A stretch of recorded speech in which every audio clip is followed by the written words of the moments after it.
Very good morning. তো আজকে সপ্তাহের প্রথম দিন। তো মার্কেটের এই তো অবস্থা, আমি তো কলেই বসে আছি।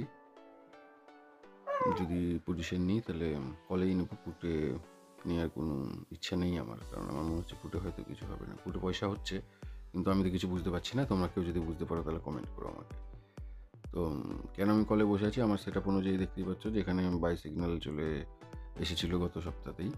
তো এটার প্রফিট বুকিংও হয়ে গেছে। এটা আমি নিয়েছি, ভিডিওটা রেকর্ড করেছি কিন্তু ছাড়া হয়নি, সময় পেলে আমি ভিডিওটা ছেড়ে দেবো। তো কলেই রয়েছে, প্রফিট বুকিং এটা হয়ে গেছে। তো এই ক্ষেত্রে এখন আমার নো ট্রেড জোনের মধ্যে রয়েছে মার্কেট। তো যদি যেখানে গ্রিন লাইন যে রয়েছে, গ্রিন লাইনের এখানে গ্রিন অরেঞ্জ রেড এই লাইনে যখন আসবে তখন আমি কিছু করার কথা ভাবনা চিন্তা করব। যে দূর সম্ভব মনে হচ্ছে, যেহেতু জোনটা 26,050, তো মোটামুটি যদি ধরে চলি তাহলে 26,000 রয়েছে আর 50 পয়েন্ট রয়েছে। এবার দেখা যাক, আসতেও পারে, নাও আসতে পারে, ট্রেড হাত থেকে বেরিয়েও যেতে পারে। তো দেখা যাক, যেটা হয় আমি আপডেট দেবো, জানিয়ে দেবো কী হচ্ছে না হচ্ছে।